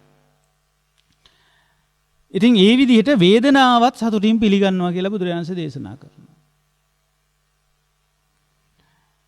ඊළඟට සංඥාව කියලා කියන්නේ හඳුනා ගැනීම සතුටින් පිළිගන්නවා කියලා. ඒකේ ಗುಣ කියනවා. වේදනාවේ සංඥාවෙත් ಗುಣ කියනවා. එතකොට මොකද වෙන්නේ එහෙනම්? වේදනාවේ ಗುಣ කියනකොට හිත වේදනාවේ බැස්ස ගන්නවා.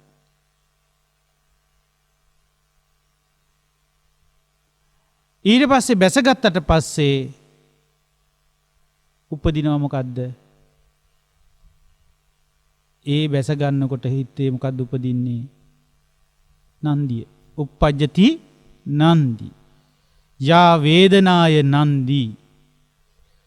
යම් විඳීමක් කෙරෙහි ওই විදිහට තණ්හාව ඇති වුණොත් තදුපාදාන.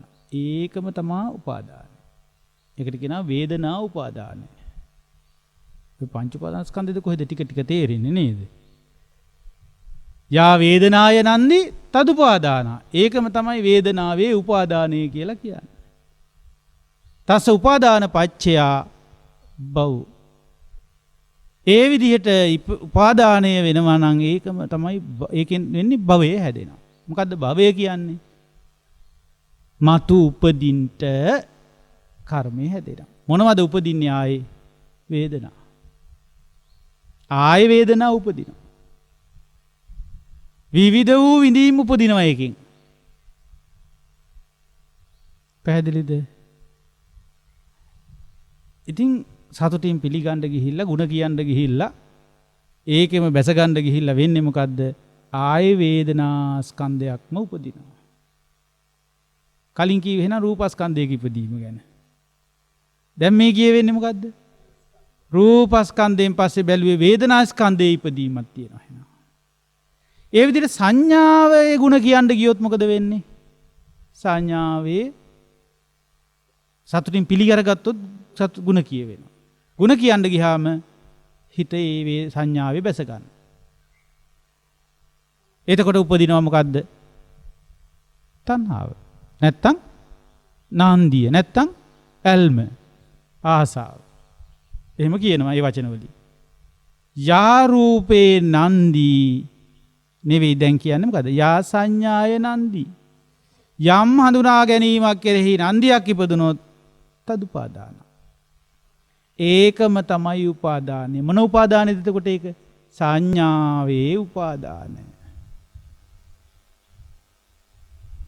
පැහැදිලිද? එහෙම උපාදාන වුණොත් ඒකම තුලින් වෙන්නේ මොකද්ද? භවය හැදෙනවා. භවය කියන්නේ මොකද්ද? උපදින්නට අවශ්‍ය කර්ම ශක්තිය හැදෙනවා. හැදුනහම ඊළඟට භවපච්චයා ජාති. මොනවාද ජාති වෙන්නේ? සංඥා ජාති. සංජාති නෙමෙයි සංඥා ජාති. සංඥා ජාති කියන්නේ එක එක ජාතියේ සංඥා නෙවෙයි. එක එක වර්ගයේ සංඥා කියන එක නෙමෙයි. සංඥාව හට ගන්නවා. ඒකට කියනවා සංඥා ස්කන්ධේ සංඥා උපාදාන එකනේ හැදෙන්නේ. සංඥා උපාදාන ස්කන්ධය හැදෙනවා. මේ කතා කරන්නේ ස්කන්ධ පංචකය හැදෙන හැටි වගේ කියලා තේරෙන්නේ නැද්ද? ඒක විග්‍රහ කරලා කතා කළ යුතු එකක් කියලා හිතෙන්න ඕනේ. ඒක හිතෙනවා, ඒක තේරෙනවා, ඒක වැටහෙනවා එහෙම විග්‍රහයෙන් බලන්න ඕනේ කියලා භාවිත චිත්තේට. අනිත් අයට ඉතින් මේක ඉක්මනට ඉවර කරන්න බැරිද හාමුදුරුවනේ? වෙලා යනවා දැන් පැයකටත් වැඩි වෙනවනේ. ඉච්චර දිග බන ඕනේ නෑනේ දැන් මොන දෙච්චර කියලා හිතෙනවා. භාවිත චිත්තේට එහෙම හිතෙන්නේ නෑ. මේ තප්පරයක් දෙකක් ගියා වගේ. මේ විනාඩියක් දෙකක් ගියා වගේ ලෑස්ති වුණා විතරයි වගේ. මේක ඉක්මනට අවබෝධ කරගන්න පුළුවන් නම් කියන තැනට තමයි ඒ හිත යන්නේ. පැහැදිලිද? එතකොට භාවිත චිත්තයටත් අසරණ වීම වෙනවා හැබැයි. ඒ භාවිත චිත්තයටම නෙමෙයි පුරුදු වෙච්ච චිත්තයට. භාවිත චිත්තය අමතක වෙලා පුරුද්දට යනවා. ඊට පස්සේ එයාට ධර්ම සාකච්ඡා නැති වුණොත්, කල්යාණ මිත්‍ර ඇසුර දුරස් වුණොත්, ධර්ම සාකච්ඡාවෙන් බැහැර වෙලා ඔහේ ඉන්න ගියොත් අර පුරුද්ද නිසා සමාධිය පුරුදු කරනවා තවත්. හැබැයි යථාභූතයට කිට්ටු කරන්න තේරෙන්නේ නැහැ.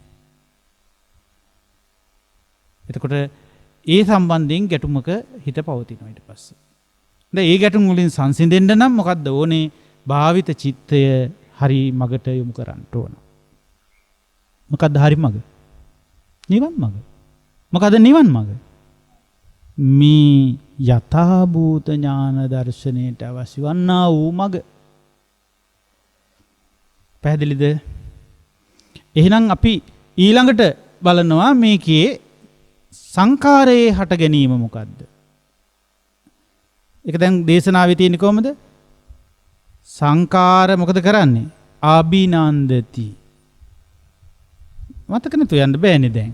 සංකාර ආබිනන්දති කියන්නේ සංස්කාර සතුටින් පිළිගන්නවා. මොනවාද සංස්කාර කියන්නේ? සංකාර කියලා කියන්නේ මේ පංච උපාදානස්කන්ධයේදී සංකාර කියලා කියන්නේ චේතනාත්මකව කරන දේවල්. ඒ චේතනාමය දේවල් සතුටින් පිළිගන්නේ නැද්ද? දැන් අපිට හිතෙනවා මේ මොකක් හරි කරන්න. ඒ හිතුනහම ඒක සතුටින් පිළිගන්නේ නැද්ද අපි? හන්දියට ගිහින් එන්න ඕනේ කියලා හිතෙනවා. ඊට පස්සේ ඒ හිතිච්ච එක සතුටින් පිළිගත්තේ නැත්නම් යනවද අපි හන්දියට? අපි සතුටින් පිළිගන්නවා. එතකොට ගානට මතක් වෙලා එනවා මට වැඩ කීපයකුත් තියෙනවා තමයි කරගෙන යන්න කියලා. ඒක යන්නේක හොඳයි කියලා ಗುಣ කියවෙනවා. නේද? දැන් මේ වෙලාවේ ගිහින් එන එක හොඳයි. මොකද මේ විටිට කන්න තියෙන පුවක් ටිකක් ඉවරයි. පුවක් ගෙඩි දෙක තුනක් ගන්නත් ඕනේ කඩේ. නේ? හුණු පැකට් එකක් ගන්නත් ඕනේ. හැක්ස් ටොපියක් දෙකක් ගත්තොත් ඒකත් හොඳයි කියනවා. එතකොට ඒ වගේ මොකක් හරි දෙයක් යන එක හොඳයි කියන්නත් හැදිලා එනවා. ඊට පස්සේ මොකද වෙන්නේ? ඒකෙම හිත බැස ගන්නවා. ඒ කියන්නේ දැන් ඉතින් යන්නම ඕන වෙනවා.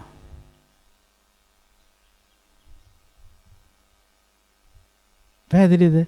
එහෙම කරාම මොකද වෙන්නේ? උපදිනවා නන්දි. මොකක් ගැනද? සංස්කාර ගැන නන්දිය උපදිනවා. යා සංකාරේ නන්දි. යං සංස්කාරයක් කෙරෙහි නන්දියක් ඉපදුනොත් තදුපාදාන. ඒකම තමයි උපාදාන. එහෙම උපාදාන වෙනවා කියන්නේ මොකද්ද? ආයේ උපදින්ට කර්මය හැදෙනවා. භව. උපාදාන පත්‍ය භව. භව පත්‍ය ජාති. මොකද්ද උපදින්නේ? ආයෙත් චේතනාවන් උපදිනවා.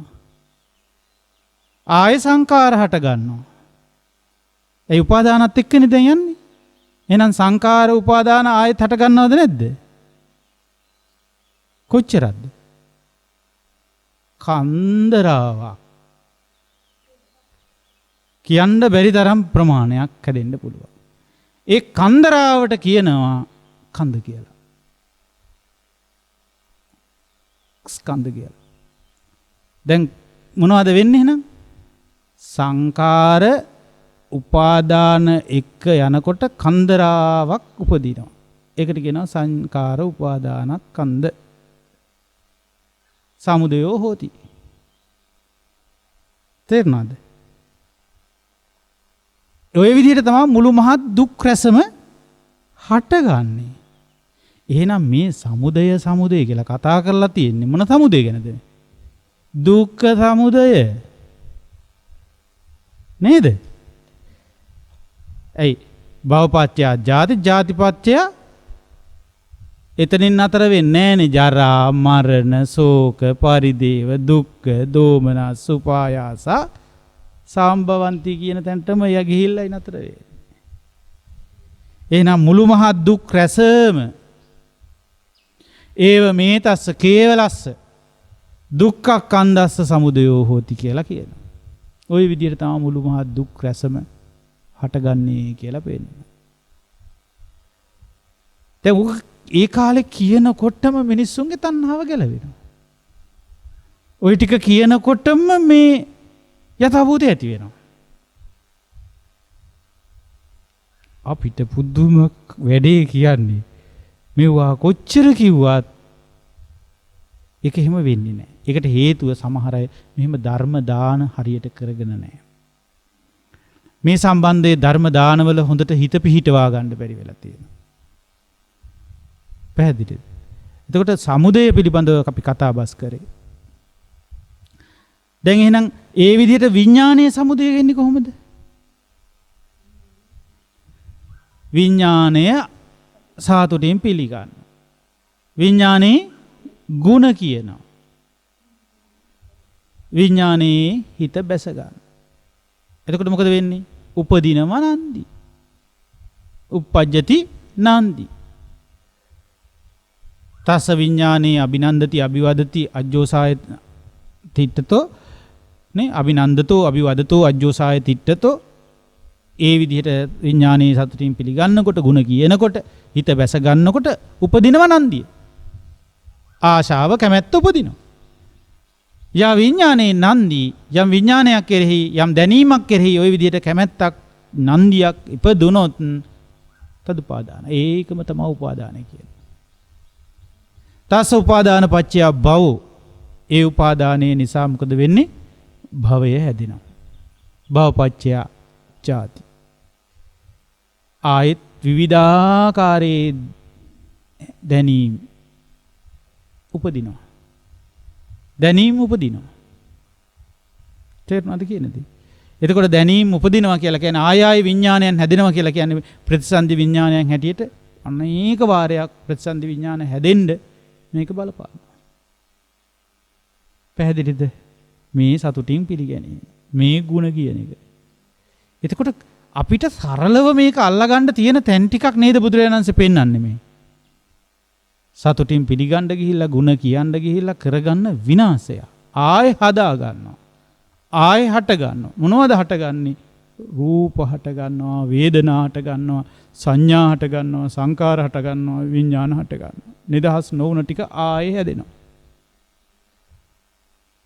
ආයෙ උපදිනවා. ඉතින් මොකද ඉපදුනාන් පස්සේ වෙන්නේ? ජාතිපත්‍ය ජරා මරණ ශෝක පරිදේව දුක් දෝමනස් සුසුමෙලිම සියල්ලම මේකත් එක්ක බැඳෙනවා. ඒව මේ තස්ස කේවලස්ස දුක්ඛ කන්දස්ස සමුදයෝ හෝති. ඉතින් එහෙනම් මේකේ අෂ්ටාංගමය කියන එක දැන් ටිකක් අපිට පැහැදිලි වෙන්න ඕන. මොකද්ද ඒකට එන්නේ ඕනේ එහෙනම් කියලා. ඔව්. අෂ්ටාංගමේදී වෙන්න ඕනේ දේ තමයි මේකේ අනිත් පැත්ත වෙන්න ඕනේ එහෙනම්. කෝච භික්ඛවේ රූපස්ස අස්තංගමෝ. මොකද්ද මේ රූපයේ අස්තංගමේ වෙන්නේ එහෙනම්? අන්න බුදුරජාණන් වහන්සේ දේශනා කරන කෝ වේදනාය අත්ංගමෝ, කෝ සංඥාය අත්ංගමෝ, කෝ සංකාරාණං අත්ංගමෝ, කෝ විඥානස්ස අත්ංගමෝ. එතකොට ඒ සඳහා බුදුරජාණන් වහන්සේ මේ වගේ නිරෝධය මොකද්ද කියලා විමසන්න කියලා කියනවා. ඒ වෙලාවේ බුදුරජාණන් වහන්සේ මෙහෙම පෙන්නනවා. ඉද භික්ඛවේ භික්ඛු. මහණෙනි භික්ෂුව මේකෙදි කරන්නේ මෙහිමයි. නාබිනන්දති. සතුටින් පිළිගන්න යන්නේ නැහැ. නාබි වදති. ගුණ කියන්න යන්නේ නැහැ. නාජෝසාය තිට්ඨති. එතකොට හිත ඒකේ බැස ගන්න යන්නේ නැහැ. ඒ විදිහට බලනවා කිංචනාබිනන්දති. මොකද්ද සතුටින් ගුණ කියන්නේ නැත්තේ මොකේද කියලා බලනවා. මොකද්ද සතුටින් පිළිගන්නේ නැත්තේ මොකේද ගුණ කියන්නේ නැත්තේ මොකේද හිත බැස ගන්න නැත්තේ කියනවා රූපන්නාබිනන්දති. රූපය සතුටින් පිළිගන්නේ නැහැ. තේරුණාද? එයා ඒ වෙනුවට මොකද කරන්නේ? ඒ රූපේ ආදීනව සිහි කරනවා. සතුටින් පිළිගන්නකොට වෙන්නේ ආස්වාදයේ සිහි කිරීමක් නේ. දැන් අපිට මේක කරන්න කියන්නේ මොකක්ද එහෙනම්? ආදීනව සිහි කරනවා. ආදීනව බොහෝ කොට සිහි කරනවා. බහුල වශයෙන් සිහි කරනවා ආදීනවය. සිහි කරනකොට සතුටින් පිළිගන්නේ නැහැ. ගුණ කියවෙන්නේ නැහැ. එතකොට හිත ඒකේ බැසගන්නේ නැහැ. අන්න එහෙම සතුටින් පිළිගන්නේ නැතුව ඉන්නකොට ಗುಣ කියන්නේ නැති වෙනකොට හිත ඒකේ බැස ගන්න නැති වෙනකොට මොකද වෙන්නේ? තණ්හාවක් උපදින්නේ නැහැ. තව එකක් වෙනවා. යා රූපේ නන්දි. යම් රූපයක් කෙරෙහි ආසාව තිබුණා නම් සා නිරුජ්ජති. ඒක නිරුද්ධ වෙලා යනවා. ඒ ආදීනව සිහි කරනවානේ. ආදීනව අනුව බලනවානේ මේක. ඒ ආදීනව බහුල වශයෙන් සිහි කරනකොට ආදීනව බහුල වශයෙන් මතක් කරගන්නකොට ಗುಣ දකින්න නැති වෙනකොට යම් රූපයක නන්දිය තිබුණා නම් මේ සංසාරික වරදක් දෝෂයක් මුල් කරගෙන මොකද වෙන්නේ? සා නිරුජ්ජති. බුදුරජාණන් වහන්සේ පෙන්නනවා ඒක නිරුද්ධ වෙලා යනවා කියනවා. මොකද්ද නන්දිය? තස්ස නන්දි නිරෝධා. ඒ විදිහට නන්දිය නිරුද්ධ වෙනවා කියන්නේ උපාදාන නිරෝධය. උපාදාන නිරුද්ධ වෙනවා. උපාදාන නිරෝධෝ භව නිරෝධෝ. භව නිරෝධා ජාති නිරෝධෝ. ජාති නිරෝධා කියන්නේ ජරා මරණ ශෝක පරිදේව දුක්ඛ දෝමනස්ස උපායාසා නිරුජ්ජಂತಿ. ඒව මේ තස්ස කේවලස්ස දුක්ඛක්ඛන්දස්ස නිරෝධෝ හෝති. මේ මුළු මහත් දුකම ඔන්න ඔය විදිහට නිරුද්ධ කරන්න පුළුවන්. මොකක්ද අපි කරන්න ඕනේ? ඒකට රූප සතුටින් පිළිගන්න නැතුව ඉන්න ඕනේ. ඒකේ ಗುಣ කියන්නේ නැතුව ඉන්න ඕනේ. ಗುಣ කියනවා වෙනුවට ආදීනව කතාවට එන්න ඕනේ. ආදීනව දැක දැක සිහි කරන්න ඕනේ. එහෙනම් ආදීනවානුපස්සීව වාසය කරන්න. දැන් අපිට මතකයි අර පසුගිය දේශනාවක් පොහොය දවසේ සිදු කරා නෝචේ ආසාද සූත්‍රය. ආසාද සූත්‍රයේ ආසාදයක් තියෙනවා. ඕකත් සිහි කර කර ඉන්න පුළුවන්. හැබැයි කෙනෙක් ඊට ටිකක් ඉස්සරහට පියවරක් තියලා ආදීනව සිහි කරන්න ගත්තොත් එහි තියෙන ආදීනවය හොඳට මතු කරලා මේ හිතට පෙන්නුවොත් හිත ඒකේ බැස ගන්න. අන්න එහෙම ගොඩ යන්න කැමති පිරිස කවුද? ඒ තමයි තථාගත ශ්‍රාවකයන්. පැහැදිලිද? ආදීනව සිහි කරගෙන යනකොට මොකද වෙන්නේ? යා රූපේ විතරක් නෙවෙයි යා වේදනාය නන්දි සා නිරුජ්ජති. යා සංඥාය නන්දි සා නිරුජ්ජති. යා සංකාරාණං නන්දි සා නිරුජ්ජති. යා විඥානේ නන්දි සා නිරුජ්ජති. එතකොට ඒ විදිහට රූපය ගැන වගේම වේදනාව ගැනත් ಗುಣ කියන්නේ නැතුව සතුටින් පිළිගන්නේ නැතුව ඉන්නකොට හිත බැසගන්නේ නැහැ. තණ්හාව නිරුද්ධ වෙනවා. කැමැත්ත ආශාව නිරුද්ධ වෙනවා. ඒ නිරුද්ධ වෙනවා කියලා කියන්නේ උපාදාන නිරුද්ධ වෙනවා. උපාදාන නිරෝධයෙන් භව නිරෝධයට යනවා. භව නිරෝධයෙන් මොකද වෙන්නේ? ජාතිය නිරුද්ධ වෙනවා. මොන ජාතියද එතකොට නිරුද්ධ වෙන්නේ? වේදනා ජාති නිරුද්ධ වෙනවා. නේ? මේ වේදනාවන් හට ගන්නවා වෙනුවට ඒ වේදනා නිරුද්ධ වෙවි යනවා. සංඥා නිරුද්ධ වෙනවා. සංකාර නිරුද්ධ වෙනවා. විඥාන නිරුද්ධ වෙනවා. ඔන්න ඔය විදිහට පංච උපාදානස්කන්ධයම නිරෝධයට හැරෙනවා. ඔන්න ඔය විදිහට බුදුරජාණන් වහන්සේ මේ දේශනාවේ යථාභූතය මේ විදිහට පෙන්නනවා. මේක හොඳට දකිනවා. හිතට හොඳට සමාධිය හොඳට භාවිතයට කරගෙන තියෙන කෙනාට මේ කියපු කතාව නම් ඒක සැකක් නැහැ. වෙනවාමයි කියලා දැක්මක් ඇති වෙනවා ඇතුළ. පැහැදිලිද මම කියන එක? මේ කතාව නම් සත්‍යම තමයි කියලා දැක්මක් ඇති වෙනවා. ඇති වෙලා ඒ ඔස්සේ වැඩ කරන්න යාට ශක්තිය ලැබෙනවා ඊට පස්සේ. පැහැදිලිද? එක පාරම මේ සියලුම උපාදාන වලින් හිත නිරස් වෙනව නෙමෙයි වෙන්නේ. ඉස්සරලා වෙන්නේ මේ කියන කතාව තියෙනවනේ මේ බුදුරජාණන් වහන්සේලා කියන කතාවක් මේක. වෙන කාටවත්ම මේ කතාව කියන්න බැරි එකක් කියලා තේරෙනවා යට. මෙහෙම කතා කියන්න බුදුවරු මිසක මෙහෙම කතා කියන්න බෑ වෙන කාටවත් කියලා හදවතටම දැනෙන්න ගන්නවා කවදාවත් මකන්න බැරි විදියට. හැබැයි ඒක වෙන්නේ භාවිත සිත හොඳට අවදි වෙලා තියෙනකොට. ඉතින් ඔබට ඒ භාවිත සිත කාලාන්තරයක් තිස්සේ භාවිතා කරපු ඔබට දැනෙන්න ගනී මම මේ කියන කතාව. මම කියන තරමටම නොවුනත් යම් තරමකට ආසන්නයට දැනෙන්න ගනී. හැබැයි භාවිත සිත් හදපු නැති අයට ඒක එහෙම නොවේවි. එහෙම නොවීමෙන් ඔබ මොකද කරන්න ඕනේ? එහෙම නොවීමෙන් ඔබ ධර්මය ගැන පහදින්න. ධර්මයේ යමක් තිබුණා නම් ඒ විදිහටමයි මේක සිද්ධ වෙන්නේ. ධර්මයේ පිළිවෙලටයි දේශනා කරලා තියෙන්නේ. මා තුල භාවිත සමාධියක් නැතිකම නිසායි මේක නොතේරෙන්නේ. ඒක ධර්මයේ තියෙන සත්‍යයක්මයි. ධර්මයේ පෙළ ගැස්වීමක් අනුවම දේශනා කරපු දෙයක්මයි. ඒක සත්‍යමයි. මට මේ නොතේරුනේ ධර්මයේ තියෙන සත්‍යයේ බලයකින්මයි. ඒ වගේම මම මේ භාවිත සිත හදුවොත් මේක මට තේරෙනවා කියන එකත් සත්‍යයි. ඒ සත්‍ය අනුභවයේ බලයෙන් අපි හැම දිනාටම සිතක් වේවා කියලා අදිෂ්ඨාන කරන්න පුළුවන්. භාවිත සිත වැඩු තරමට ඔබ කොච්චර හිත භාවිතා කරලා තියනවද කියලා තේරෙන්න පටන් ගනි. මේ බුදු කෙනෙකුට ඇරෙන්න මේ දේශනාව කරන්න බෑ කෙනෙකුට. ඇයි මේ පොඩි සරල දෙයක් වගේ කිව්වට මේ අභිනන්දනය නවත්තන්න පුළුවන් වුණකට මේ ಗುಣකතනය නවත්තන්න පුළුවන් වෙනකොට හිත ඒකේ බැස ගන්නන එක වෙනුවට හිත ඒකෙන් ගැලවෙනවනේ ආදීනව සිහි කරනකොට. එතකොට සම්පූර්ණම අර නෝචේ ආසාද සූත්‍රයේ දිගුවක් මේ. ආස්වාදයේම සිහි කරන්නේ මේකේ ආදීනවයකුත් තියෙනවා.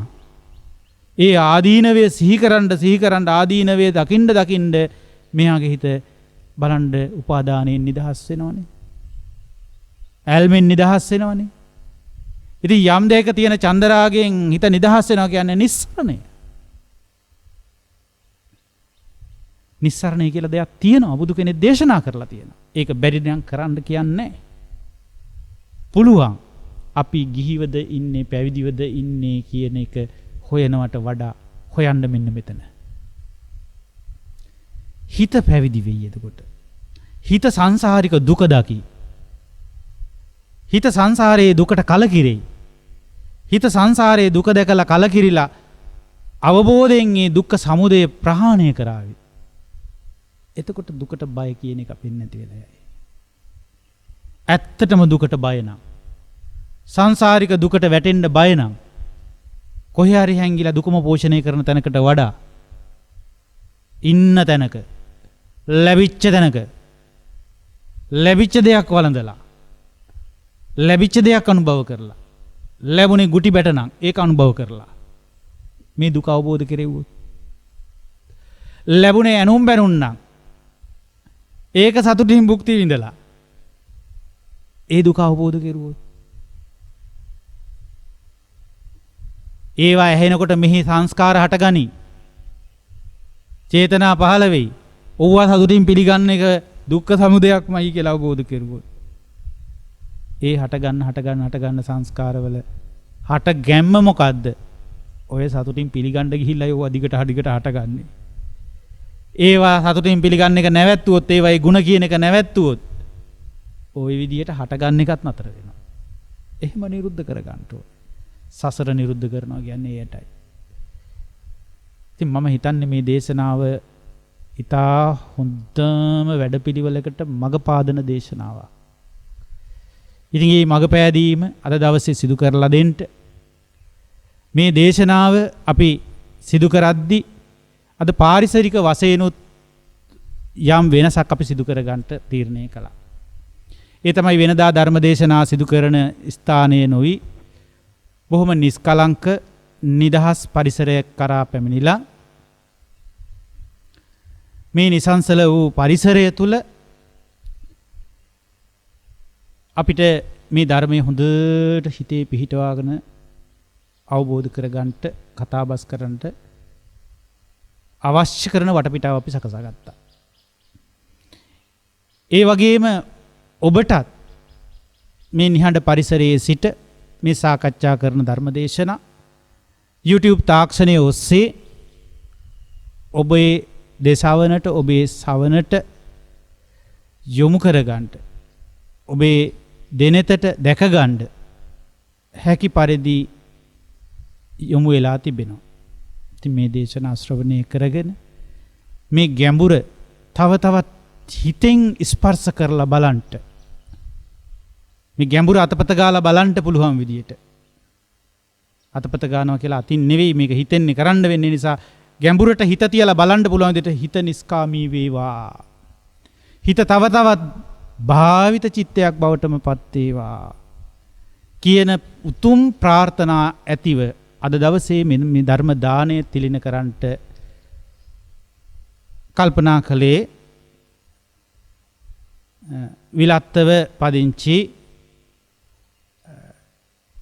මල්ලිකා මහත්මිය සහ නිමල් කරුණාරත්න මහත්මයා විසින් එම පවුලේ අයගේද දායකත්වයන් ලබා ගනිමින් මෙයින් ඒ බලාපොරොත්තු වෙන්නේ ඒ අය තමන්ගේ ජීවිතයට ධර්මාලෝකයක් සපයලා දෙන මේ ලංකාවාසී ලෝකවාසී සියලුම ගෞරවනීය මහා සංගරුවනට මේ උතුම් චතුරාර්ය සත්‍ය ධර්මය මේ තාක් මේ ලංකා ධර්ණි තලයේ සුරක්ෂිත කළා වූ මහා සංගරුවනට මේ පින පළමු කොට අනුමෝදන් කරන්න බලාපොරොත්තු වෙනවා. අනුමෝදන් කරලා උන්වහන්සේලා සමහර අය ජීවිත පරිත්‍යාගයේ විවිධ යුද වාතාවරණවල විවිධ භීෂණ සමයන්වල විවිධ දුර්භීක්ෂ සමයන්වල මේ ධර්මයේ සුරක්ෂිත කළා සත්‍යයි.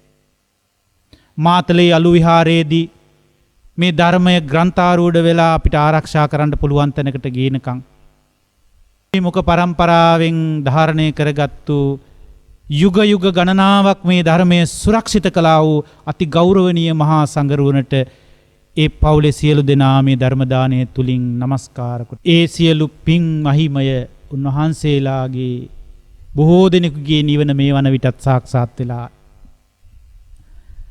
ඒ නිවනට සාක්ෂාත් භාවයට යන්නට නොහැකි වූ යම් තාක් පිරිසක් මේ සංගරුවන අතරේ වැඩ සිටීද ඒ සියලු මහා සංගරුවනටද අද වර්තමානයේ මේ යුග මෙහෙවරන් කරන මේ ශාසනය සඳහා උරදෙන ශාසනික ස්වභාවය ශාසනයේ සැබෑ අරුත මතුකර පෙන්වන්නට උත්සාහ කරන විවිධ අඳුරු බලවේග වලින් මේ ශාසනය ගලවා ගන්නට විවිධාකාරයෙන් සටන් වදින සියලුම මහා සංගරුවනට নমස්කාර කොට පුණ්‍යානුමෝදනා කරනවා. මේ ශාසනය තව තවත් බොහෝ ජනී ජනයාගේ හිතසුව පිණිස සුරක්ෂිත කරන්නට ශක්තිය ලැබේවා කියලා. ඒ වගේම ඒ සඳහා එදා වගේම අදටත් මේ සම්බුද්ධ ශාසනය සුරක්ෂිත කරන සියලු දෙවි දේවතාවුන් වහන්සේලාට මේ පින් පෙත් අනුමෝදන් කරනු ලබනවා. ඒ සියලු පින් පෙත් අනුමෝදන් කරමින් ඒ සියලු ශාසනික ඒ වගේම ඒ ශාසනයේ උන්නතිය උදෙසා වැඩ කටයුතු කරන ශාසනය ආරක්ෂා කරන සියලු දෙවි බඹ පිරිසටත් ලෝකේ පාලනය කරන සියලු දෙවි බඹ පිරිසටත් අපේ ජීවිතවලට අධිග්‍රහිත වූ සියලු දෙවි දේවතාවුන් වහන්සේලාටත් මේ ස්ථානවලට අධිග්‍රහිත වූ සියලු දෙවි දේවතාවුන් වහන්සේලාටත්